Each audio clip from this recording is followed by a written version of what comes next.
Hello, तभी हम लोग डिस्कस करेंगे क्वेश्चन नंबर 21 से। ये क्वेश्चन 2023 के पेपर से है।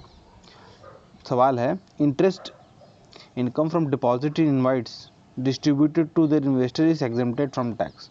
तो इसमें ये कहना कि जो इंटरेस्ट इनकम है वो टैक्सेबल नहीं है, जबकि डिविडेंड टैक्सेबल है।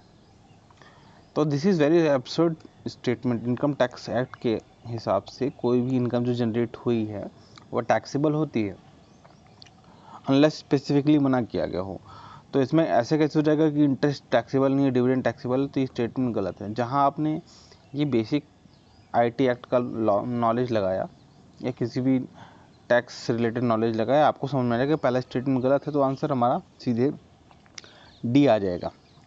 बहरहाल हम लोग दूसरा स्टेटमेंट देख लेते हैं। दूसरा स्टेटमेंट है, invites are recognized as borrower under security and reconstruction of financial asset and enforcement of security interest act. SARFAESI act की बात कर रहा है। ये बात सही है, ये बात सही है, बट आपको ये स्टेटमेंट नहीं भी पता तो पहले से ही आंसर निकाल सकते थे। तो अगर आपको कोई स्टेटमेंट नहीं आ रही है, लेकिन स्टिल आपको दोनों स्टेटमेंट देख के अटेम्प्ट करने की कोशिश करनी चाहिए, और पॉसिबल तो अटेम्प्ट करना चाहिए, क्योंकि आपका आंसर आ सकता है एक स्टेटमेंट की नॉलेज से भी। दूसरा सवाल है, question 22, in the post pandemic recent past many central bank world wide has carried out interest rate hike. ये बात सही है। इंटरेस्ट रेट हाइक क्यों किया गया? क्योंकि मार्केट में लिक्विडिटी बहुत ज़्यादा थी। ठीक है, लिक्विडिटी कम करने के लिए इंटरेस्ट रेट हाइक किया जाता है। ठीक है, तो इंडिया में भी होता है। अगर बहुत ज़्यादा मार्केट में लिक्विडिटी आता है तो हम लोग रेपो रेट बढ़ा देते हैं, पॉलिसी रेट जिसको बोलते हैं। ठीक है, वैसे तो बैंक को डायरेक्टली कंट्रोल करेगा, पर इनडायरेक्टली इंटरेस्ट रेट बढ़ जाते हैं इसके थ्रू, और मार्केट में लिक्विडिटी सब हो जाती है। तो इन्फ्लेशन का जो इफेक्ट है ना, इन्फ्लेशन को कम किया जा सकता है इस मेथड के थ्रू। तो दिस इज परफेक्ट स्टेटमेंट। अगला है, central bank generally assume that they have ability to counteract rising consumer price by. देखिए, वही स्टेटमेंट को, इन्फ्लेशन को एडजस्ट करने को इसमें एक्सप्लेन किया गया है। तो ये सही है, ये सही है, इसका करेक्ट एक्सप्लेनेशन है। लेकिन ऐसे सवाल थोड़े कॉन्सेप्चुअल हैं, आपको कॉन्सेप्ट की क्लैरिटी रहेगी तभी आप इसको कर पाएंगे। वैसे होनी चाहिए, ये बेसिक सवाल है इकोनॉमिक्स का, अप्लाइड इकोनॉमिक्स का। ये कई बार हर दूसरे साल लगभग आता है, ये इन्फ्लेशन टारगेटिंग से रिलेटेड। और आपने अगर ढंग से इसकी कॉन्सेप्ट को प्रिपेयर किया तो ये सवाल गलत नहीं होंगे। बस पेशेंस रख के सारे स्टेटमेंट पढ़ने हैं। अगला है question number 23, carbon market are likely to be one of the most wide spread tool in the fight of climate change. सही है। ये कहाँ से आया था? हमारा क्योटो प्रोटोकॉल से आया था। उसमें से इमिशन ट्रेडिंग हुई भी दिया हुआ था। ठीक है, इमिशन गैप ट्रेडिंग भी बोलते हैं जिसको, कि आपको जितना टारगेट दिया था आपने उससे कम कार्बन एमिट किया, कार्बन रिडक्शन जो करना था आपने उससे कम किया, एमिशन ज़्यादा किया, तो आप ये सर्टिफिकेट होते थे कार्बन सर्टिफिकेट, जो ट्रेडेबल थे। ठीक है, और इसी सर्टिफिकेट से रिलेटेड मार्केट बना था, इसको बोलते थे कार्बन मार्केट। क्योटो प्रोटोकॉल का one of the most effective tool था क्लाइमेट चेंज से फाइट करने के लिए। तो ये स्टेटमेंट सही है हमारी। दूसरा स्टेटमेंट है, carbon market transfer resource from private sector to sector of state. यहाँ पे प्राइवेट सेक्टर से सेक्टर टू स्टेट करेगा। कैसी स्टेट की तरफ होगा? क्योंकि उन पे हमने बेसिकली कार्बन टैक्स लगाया, एक तरह से कार्बन टैक्स लगाया है। किस पे लगेगा टैक्स? इन कंपनियों पे लगेगा जो एमिशन कर रही हैं। तो उन्होंने अपने एमिशन नॉर्म्स फॉलो नहीं किए हैं, और या अपग्रेड नहीं किया अपने सिस्टम को, जिससे से कार्बन एमिशन ज़्यादा हो रहा है। तो उनको उतना कार्बन कहीं और उतना कार्बन से के इक्विवेलेंट पैसा कहीं और इन्वेस्ट करना पड़ेगा जो कार्बन रिडक्शन टेक्नोलॉजी में काम कर रहे हैं। ठीक है, तो इनडायरेक्टली स्टेट के पास पैसा आएगा, लोगों के पास पैसा आएगा इसके थ्रू। जैसे जायका जो है, या यूएसए की जायका जापान के एक ऑर्गेनाइजेशन है, फंड देती है। दिल्ली मेट्रो भी इसके पैसे से बना था, काफ़ी पैसा लगा था इनका। तो ऐसे अलग अलग कंट्री ना इन्वेस्ट करते हैं दूसरी कंट्री में, इमिशन गैप कम करने के लिए, अपना कार्बन जो एमिशन नॉर्म है उसको फुलफिल करने के लिए। तो स्टेटमेंट सही है, बट इसको एक्सप्लेन नहीं कर रहा है क्योंकि उसका पर्पस अलग था। ये टफ सवाल था, लेकिन इसका आंसर है बी। एक्सप्लेन क्यों नहीं कर रहा है? क्योंकि क्योटो प्रोटोकॉल से रिलेटेड था, ये आपको मार्केट ट्रांसफ़र करने के लिए नहीं था। ये गरीबी उन्मूलन प्रोग्राम नहीं है, सोशलिज्म का प्रोग्राम नहीं है, ये इन्वायरमेंट का प्रोग्राम है, ठीक है। तो गोल इसका ये नहीं है, इसलिए दोनों स्टेटमेंट सही होते हुए भी आंसर नहीं है। बट थोड़ा टेक्निकल बनाया गया था, सवाल तो उतना टेक्निकल नहीं था, टफ नहीं था, लेकिन जिस तरह से रखा गया था उसने इसको टेक्निकल बना दिया गया। तो क्वेश्चन नंबर अगला आते हैं हम लोग, स्टेरलाइजेशन क्या होती है। ये सवाल जब मैं 2023 का पेपर दे रहा था तो मुझे लगा था ये सवाल आ सकता है, और ये हर जगह बुक्स में होता है। स्टेरलाइजेशन बेसिकली मार्केट में इन्फ्लेशन को कम करने के लिए, जैसे एक और सवाल था ना ऊपर दिया है, उसके लिए यूज़ होता है। स्टेरलाइज कर देते हैं, जैसे बैक्टीरिया बढ़ जाते हैं ना, बैक्टीरिया बढ़ जाते हैं तो हम इन लोग उसको क्या करते हैं, स्टेरलाइज कर देते हैं गर्म पानी में डाल के या सैनिटाइजर के थ्रू, ठीक है।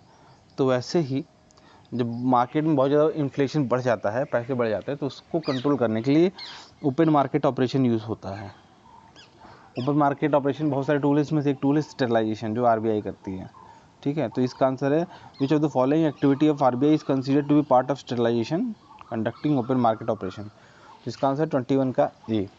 बाकी स्टेट हम लोग देख लेते हैं क्योंकि ऐसे सवाल बाद में आंसर बन जाते हैं। Oversight of settlement payment system, हाँ ये भी आरबीआई काम है, लेकिन ये स्टेरलाइजेशन से जुड़ा हुआ नहीं है। अगला है डेप्ट and cash management of central and state government, ये भी काम है। बैंकर्स बैंक है ना आरबीआई, तो इसका ये भी काम है। तो अगर अगली बार जो क्वेश्चन आएगा तो उसमें पूछ लेगा आरबीआई बैंकर्स बैंक है, जो कि आ चुका है 2021 में। तो इस बार के ऑप्शन अगले बार के क्वेश्चन बन जाते हैं या आंसर बन जाते हैं, तो ध्यान से देखा करिए कि एक स्टेटमेंट पढ़ते समय। तो regulating the function of non NBFC, हाँ ये भी काम है, लेकिन आंसर हमारा जो है, जो सवाल था स्टेरलाइजेशन से जुड़ा हुआ था, तो आंसर इसका ए। पर बाकी स्टेटमेंट को आपको समझना जरूरी है कि इसका पर्पस क्या है। अगला सवाल है, ये सिंपल सवाल है, कैपिटल मार्केट क्या है, मनी मार्केट क्या है। Capital market generally long term होता है, जैसे कि लैंड के एसेट, शेयर्स, ठीक है, या कई बार लोन्स, ये कैपिटल मार्केट का पार्ट है। डेब्ट जो होते हैं कैपिटल मार्केट का पार्ट है। मनी मार्केट का पार्ट वो होता है जो तुरंत मनी दे दो, अब शॉर्ट टर्म पे जैसे ट्रेजरी बिल है, इसमें 90 दिन तक ही पैसा दिया जाता है, तो ये शॉर्ट टर्म है। तो this is not capital market, this is money market.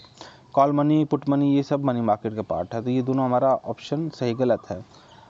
Government bond market, bond देखिए बेसिकली टाइप ऑफ लोन होता है, दिस इज कैपिटल मार्केट।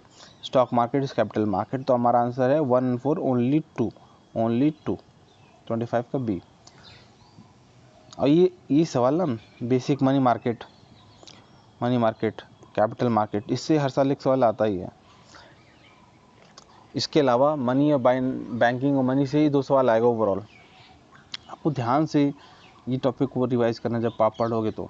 अगला है which of the following describe the concept of small farmer large field. देखिए इसके बारे में मुझे कोई आइडिया नहीं था, स्टिल ये सवाल मैंने सही कर लिया था। कैसे? लॉजिक लगा के, और जो जिसका वर्ड है ना, इसकी एक मीनिंग आती है कि फार्मर स्मॉल है। स्मॉल फार्मर कैसे होगा? साइज़ की बात तो नहीं हो रही, इकॉनमी की बात हो रही है, या लैंड होल्डिंग की बात हो रही होगी कि खुद की लैंड होल्डिंग कम है या खुद के पास कैपिटल कम है। बट लार्ज फील्ड है, मतलब एक आदमी का अगर फील्ड छोटा है तो लार्ज कैसे हो जाएगा? तब कई लोग मिल के इस पर काम करेंगे, राइट। कोऑपरेटिव सोसाइटी, याद करिए 1-2 साल पहले मिनिस्ट्री ऑफ कोऑपरेशन बना था, तो हो ना हो सवाल उसी से जुड़ा हो सकता है। तो अब देखिए, आपको बिना ऑप्शन पढ़े भी आप आंसर के आसपास सोच सकते हैं कि इसका एग्जैक्ट मतलब क्या होगा। हाँ, हालांकि थोड़ा सा इसमें रिस्क हो सकता है, लेकिन जनरली नहीं होता। इकोनॉमी में तो नहीं, ये पॉलिटी में रिस्क आ सकता है, एक्सेप्शन वहाँ पे ज़्यादा है, ठीक है। तो हम लोग स्टेटमेंट पढ़ते हैं। पहला स्टेटमेंट है resettlement of large number of people uprooted from their country due to war. इसका लार्ज फील्ड से क्या मतलब? नहीं। अगला है many marginal farmer in an area organise themself into groups and synchronise and harmonise selected agriculture operation. Basically cooperative society की बात करें तो ये हमारा ऑप्शन सही हो सकता है। अभी हम लोग टिक इसलिए नहीं कर रहे हैं क्योंकि आगे स्टेटमेंट पढ़ लें, जिससे भी कोई बेटर हो तो उसको देख लेंगे, बट मेरे ख्याल से ये आंसर होगा। पर अभी हम लोग आगे चलते हैं। Many marginal farmer in an area together में contract with corporate body and surrender their, ये कैसा स्टेटमेंट है, इसको हम बोलते हैं रेड फ्लैग। जैसे ना लोगों में रेड फ्लैग होता है, आप गर्लफ्रेंड खोजते हो, बॉयफ्रेंड खोजते हो, जिसमें रेड फ्लैग होते हैं, तो उसको या शादी के लिए आप पर्पस से जा रहे हो, देखना होता है कि ये चीज़ें तो पूरी तरह से गलत है, उसको इग्नोर नहीं करना चाहिए। तो ये से रेड फ्लैग यूपीएससी में भी आते हैं। रेड फ्लैग आप पहचानोगे तो आप वो स्टेटमेंट आराम से एलिमिनेट कर सकते हो। जिसमें कह रहा है कि सरेंडर, भाई कोई आदमी अपनी ज़मीन सरेंडर कर देगा, उसके पास बचेगा क्या फिर, कॉन्ट्रैक्ट करके वो भी। तो दिस इज़ वेरी रॉन्ग, बहुत ही नेगेटिव स्टेटमेंट है कि आप सरकार ने ऐसी पॉलिसी लाई है कि लोग अपनी ज़मीन ही बेच दे रहे हैं। तो ऐसे तो कभी गवर्नमेंट पॉलिसी नहीं लाएगी ना लोगों के अगेंस्ट, तो ये स्टेटमेंट तो हो ही नहीं सकता। अगला, company extend loan technical knowledge and material input to the number of small farmer in an area so that they can produce agriculture commodity required by the company for its manufacturing process and commercial production. This is wrong, answer हमारा B. ठीक है, तो आप ऐसे भी पढ़ोगे तो समझ जाओगे कई सारे स्टेटमेंट में खामियां हैं जो अलग से चमक के बाहर आती हैं। तो रेड फ्लैग पहचाना सीखिए आप। ठीक है, क्वेश्चंस में रेड फ्लैग पहचाना सीखिए। और ग्रीन फ्लैग्स भी होते हैं, ग्रीन फ्लैग आपको आएंगे तो दिखाएंगे, पॉलिसी मैटर वाले सवाल में ग्रीन फ्लैग्स दिखते हैं। अगला है government of India provide minimum support price for niger seed. Nigger basically काला तिल होता है, जो मकर संक्रांति या लोहरी पे हम लोग खाते नहीं है तिल, वो काला तिल है, उसको निगर सीड बोलते हैं। अगर इंग्लिश में समझ ना आया तो इसका हिंदी देख लिया करिए आप कभी कभी, जिससे हम लोग यहाँ देखते हैं काला तिल। ठीक है,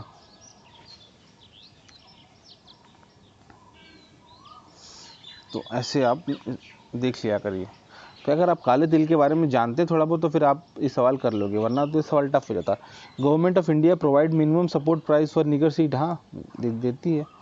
niger seed is cultivated kharif crop, kharif मतलब गर्मी बरसात वाला, रबी मतलब ठंड। Some tribal people in India use niger seed oil for cooking. Even mainstream में भी इसके बहुत फ़ायदे हैं, ओमेगा 3 होता है इसमें, ये भी सवाल आ सकता है, ओमेगा 3 फैटी एसिड होता है इसमें। तो काफ़ी लोग मेन स्ट्रीम में यूज़ करते हैं, मेरे घर में खुद में यूज़ होता है, ओकेजनली थोड़ा सा महंगा आता है लेकिन यूज़ होता है ये। तो इसका आंसर तीनों हो जाएगा। और ये बेसिक ज्योग्राफी जो है एनसीईआरटी में, इस टाइप के सवाल वहीं से बनाए जाते हैं। कभी तिल दे देगा, कभी टी, कभी कॉफ़ी, कभी राइस, कभी वीट। एक सवाल आएगा एग्रीकल्चर से, एग्रीकल्चर प्लस इकोनॉमिक ज्योग्राफी।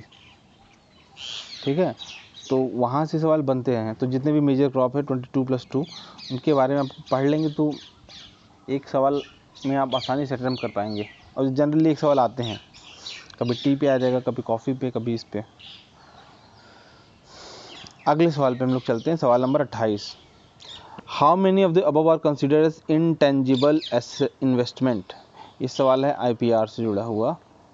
ठीक है, टेंजिबल होता है जिसको टच किया जा सकता है, टेंजिबल टच।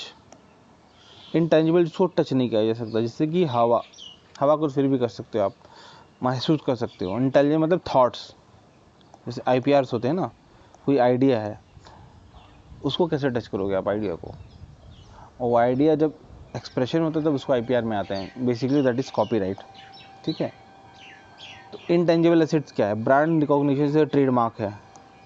ठीक है, ट्रेडमार्क एक रिस्पेक्ट दिखाता है, एडिडास का ट्रेडमार्क है, तो ये इंटेंजिबल एसेट है। इन्वेंट्री, इन्वेंट्री मतलब स्टॉक ऑफ गुड, गोडाउन में जो चीज़ें रखी हैं वो तो टेंजिबल है, दिस इज टेंजिबल, तो ये आंसर नहीं होगा। इंटेलेक्चुअल प्रॉपर्टी हमने बात कर ली थी आईपीआर, ये भी इंटेंजिबल है। मेलिंग लिस्ट ऑफ क्लाइंट्स, इनके पास भी मतलब लोगों से रिलेशन बनाया होगा तो उनके पास एक मेलिंग लिस्ट आई होगी, तो भी आंसर सही है।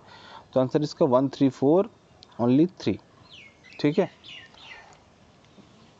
थोड़ा सा आईपीआर की नॉलेज है, क्योंकि ये होने भी चाहिए, क्योंकि मेंस की सिलेबस में आईपीआर अलग से दिया हुआ है। ठीक है, साइंस एंड टेक वाले पार्ट में, तो आपको आईपीआर की बेसिक नॉलेज होगी तो आप कर लोगे, होनी चाहिए। सवाल टफ नहीं है ये, बस आपको बेसिक आईपीआर के बारे में पता होगा तो। अगला सवाल है, horizontal tax devolution, the 15th finance commission use how many of the above criteria other than population and income distance. क्या क्या क्राइटेरिया होते थे इसमें, इनकम डिस्ट्रीब्यूशन, पॉपुलेशन, एरिया, ठीक है, फॉरेस्ट, टैक्स, इशारा का एक लिस्ट दिया है कि किसका कितना वेटेज है, ठीक है, और उसके हिसाब से काम होता है। उसके हिसाब से डिसाइड होगा कि कितना टैक्स, हॉरिजॉन्टल टैक्स डिवोल्यूशन होगा, क्या रेशियो में टैक्स मिले, टैक्स जो कलेक्ट होता है सेंटर का। जनरली इस समय पहले तो 42% था, 31% था, फिर 42 कर दिया, ठीक है। फिर कश्मीर आया तो एक घट भी, क्योंकि अब यूटी का पार्ट हो गया था वो। तो इस तरह से एक नंबर आगे पीछे हो सकते हैं, लेकिन ऐसे यही था रेशियो बेसिकली। तो वो भी कैसे डिसाइड होगा किस स्टेट को कितना मिलेगा, तो ये सारे क्राइटेरिया बने हुए थे। इसको कई जगह आईपैड भी बोलते हैं, आईपैड एफटी, आईपैड एफटी, और भी क्राइटेरियाज हैं, इसको हमको ध्यान रखना पड़ेगा। तो क्या क्या है इसमें से, क्या डेमोग्राफिक परफॉर्मेंस है, हाँ है, जैसे साउथ के स्टेट है उनको ज़्यादा मिलता है उनके रेशियो में। दूसरा है फॉरेस्ट इकोलॉजी, ये भी है। अगला है गवर्नेंस रिफॉर्म, ये तो कहीं नहीं दिखा था, ये कहीं नहीं दिखा था। दूसरा स्टेबल गवर्नमेंट, ये भी कहीं नहीं दिखा था। टैक्स एंड फिजिकल रिफॉर्ट, ये भी है। क्योंकि हम बात कर रहे हैं कि एडमिनिस्ट्रेशन का काम कैसे है, उन्होंने क्या एफिशिएंट चीज़ें लाई है जिसके लिए उनको प्रमोट किया जाएगा, या उसने अपने नेचुरल रिसोर्स को प्रिजर्व किया, जैसे कि फॉरेस्ट, इसलिए उनको मिलता था। स्टेबल गवर्नमेंट से कोई रिलेशन है नहीं है सच, तो ये आंसर होगा नहीं। तो आंसर हमारा हो जाएगा 1, 2, 5, 4 नहीं है, 3 नहीं है, तो ओनली 3। नेक्स्ट सवाल पे हम लोग आते हैं। ऐसे सवाल ना जो कि थोड़े टफ हो जाएंगे, लेकिन ये स्टेट फॉरवर्ड इकोनॉमिक सर्वे और जो बेसिक बुक्स हैं आपकी, चाहे वो श्री राम वाली हो, चाहे रमेश सिंह, वहाँ दी हुई हैं, तो आपको ये कर लेना चाहिए।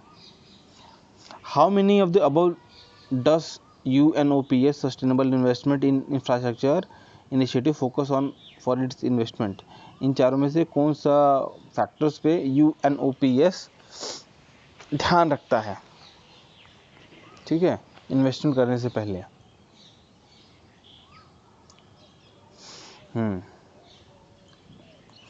अफोर्डेबल हाउसिंग का कैसे कोई रिलेशन है?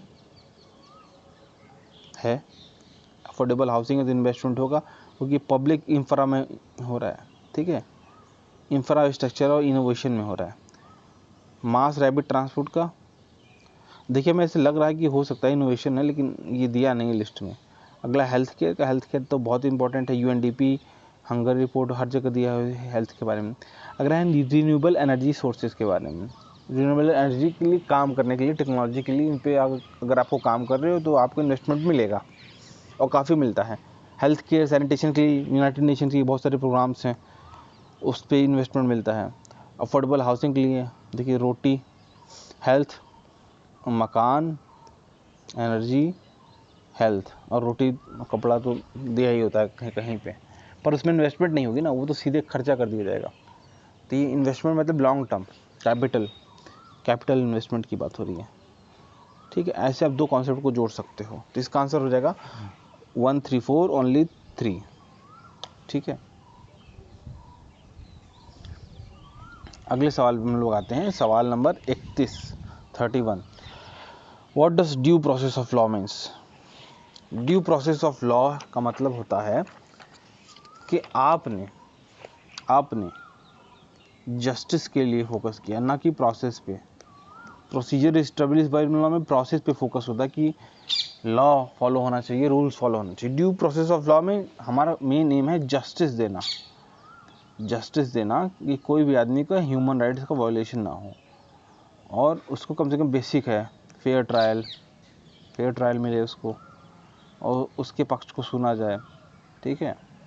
ऑडी अल्ट्रम पार्टम जिसको हम कहते हैं, ऑडी अल्ट्रम पार्टम, one has right to be heard, ठीक है। दूसरा होता है नोएमो जेडिस इन क्वासा सुआ, नो वन कैन बी जज ऑफ हिज ओन केस, ये बायसनेस हटाने के लिए है, ठीक है।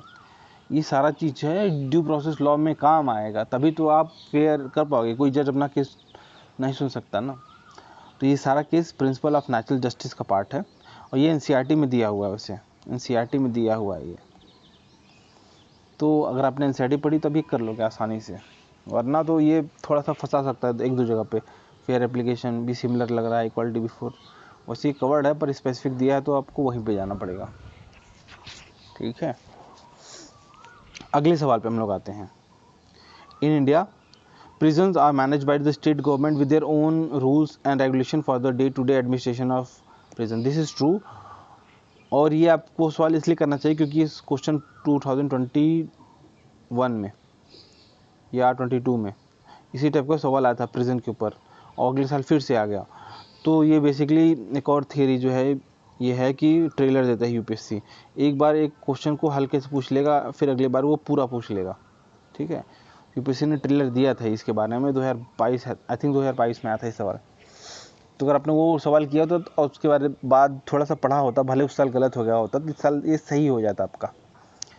बट बहरहाल हम लोग वापस क्वेश्चन पे आते हैं। In India prison are manage by state government, सही बात है, and their own rules and regulation for day to, ठीक है। स्टेट सब्जेक्ट है ना प्रिजन, तो उसी को वही मैनेज करेगी उसको, और वही मैनेज करेगी और रूल वही बनाएगी, क्योंकि लॉ एंड ऑर्डर तो स्टेट का काम है ना। तो ये आंसर सही है। दूसरा, in India prison are govern by prison act, ये भी सही है, which expressly keep the subject of prison in control of provincial government, ये भी सही। तो आंसर हो गया इसका ए। और इस टाइप के सवाल आ रहे हैं आजकल, क्योंकि जो पॉलिटी वाला पार्ट है ना, उसमें सिर्फ कॉन्स्टिट्यूशन नहीं है, उसमें नॉन कॉन्स्टिट्यूशन बॉडी भी है, मेजर एक्ट भी है, और जो न्यूज़ में भी थे 2-3 जो थे ना गैंगस्टर, अतीक अहमद, मुख्तार अंसारी, इनसे रिलेटेड काफ़ी केसेस चल रहे थे, और काफ़ी बार ये न्यूज़ में आता था कि स्टेट गवर्नमेंट कभी जेल बदल दे रही, कभी कुछ और नियम ला रही, क्योंकि उनके पास पावर है। तो न्यूज़ में बहुत ज़्यादा था, तो इसलिए भी सवाल आ गया। विच of the following statement best reflect the chief purpose of constitution of India. ये तो बहुत ही बेसिक सवाल है लेकिन कॉन्सेप्चुअल है। इसका पर्पस क्या है कॉन्स्टिट्यूशन का? It determine the object, basically repeat हुआ है, ये 3 बार रिपीट हुआ है कम से कम ये सवाल, अलग अलग नाम से, ठीक है। पिछली बार आया था कि लिमिटेड गवर्नमेंट की बात की गई थी, लिमिटेड गवर्नमेंट, वही स्टेटमेंट खोजते हैं हम लोग यहाँ पे। It defines limit the power of government, जैसे कि लिमिटेड गवर्नमेंट, ये सवाल रिपीटेड है। ये सवाल फ्री का था, तो आप PYQ अगर ढंग से एनालाइज करते हो ना, सॉल्व करते हो, तो ऐसे सवाल तो 1 सेकंड में हो जाएगा। लिमिटेड गवर्नमेंट आपने जहाँ देखा टिक कर दिया, बाकी में कुछ पढ़ना भी नहीं है, तो ज़रूर से ज़रूर ध्यान से पढ़िए आप। Which of the following constitution amendment was widely believe to be enacted to overcome judicial interpretation of fundamental rights? इसका आंसर 1 भी था और 2nd भी था, क्योंकि इसमें वो मिनी कॉन्स्टिट्यूशन भी बोलते हैं इसको, ठीक है।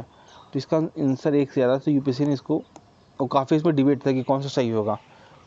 मुझे भी 1 से ज़्यादा टिक लगा था, लेकिन अब क्योंकि पूछा गया है तो मैंने प्रेफरेंस पहले को दी। पहले मैं भी नेहरू जी ने लाया था, ठीक है, 9th शेड्यूल भी लाया था फर्स्ट अमेंडमेंट के थ्रू, और बहुत सारे चेंज हुए थे। तो पहला तो ऑप्शन था ही सही, उसके अलावा 42nd में भी था, और जुडिशियल इंटरप्रिटेशन के लिए 44 में दिया गया था, वो इमरजेंसी वाला पावर, और भी कई सारी चीज़ चेंज की गई थी, जैसे जुडिशियल रिव्यू वाली पावर, ये बहुत इंपॉर्टेंट है, ये सब दिया हुआ था। तो इसलिए इस सवाल के 1 से ज़्यादा आंसर थे, इसलिए यूपीएससी ने सवाल काट दिया है। अगर आगे आएगा तो आपको समझ जाना है मोर देन 1 में, तो 1 से ज़्यादा आंसर हो सकता है, लेकिन यूपीएससी ने सवाल काट दिया है, रिमूव कर दिया था। नेक्स्ट सवाल पे हम लोग आते हैं, आज का आखिरी सवाल है।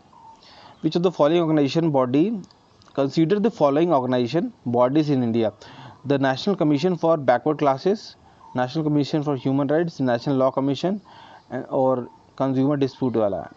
ये कौन सी कॉन्स्टिट्यूशन बॉडी है? देखिए इस टाइप के सवाल बहुत आते हैं, constitution body, non constitution body. तो अगर आपको ये लिस्ट तैयार कर लेनी चाहिए कौन सी कॉन्स्टिट्यूशन बॉडी है। जैसे क्या CBI कॉन्स्टिट्यूशन बॉडी है?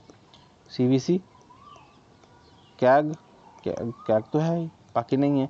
फिर देखिए स्टैट्यूटरी बॉडी है, एग्जीक्यूटिव बॉडी है। जैसे सेबी क्या है? सेबी एक्ट से बना है, तो ये कौन स्टैट्यूटरी बॉडी आ गई। अब कुछ होते हैं कि सिर्फ एग्जीक्यूटिव बॉडी है, गवर्नमेंट ने ऑर्डर से ला दिया, तो वो इनमें से कुछ नहीं होता है। तो हमें यहाँ पे कॉन्स्टिट्यूशन बॉडी, तो ये इसलिए बता रहा हूँ क्योंकि इस टाइप के सवाल इस बार आते हैं, तो अगली बार पूछ लेगा कि नॉन कॉन्स्टिट्यूशनल बॉडी कौन कौन सी है इसमें से। तो आपको तैयार रहना अगली बार के लिए, ऐसे सवाल के लिए। देखिए जो national commission for backward classes है, ये है कॉन्स्टिट्यूशन बॉडी, कॉन्स्टिट्यूशन में दिया हुआ है। ये ह्यूमन राइट एक्ट के थ्रू आया था, human right commission, law commission. तो एग्जीक्यूटिव बॉडी है, कॉन्स्टिट्यूशन भी नहीं है, नॉन कॉन्स्टिट्यूशन भी नहीं है, स्टैट्यूटरी भी नहीं है, ये एग्जीक्यूटिव बॉडी है। अगला है, ये भी स्टैट्यूटरी बॉडी है, लॉ से आई है। तो इसका आंसर है ओनली 1। ठीक है, तो ऐसे ही हमें अप्रोच को फॉलो करते हुए सवाल को अटेम्प्ट करना है और रिवाइज करते रहना है। आज के लिए इतना ही, गुड बाय।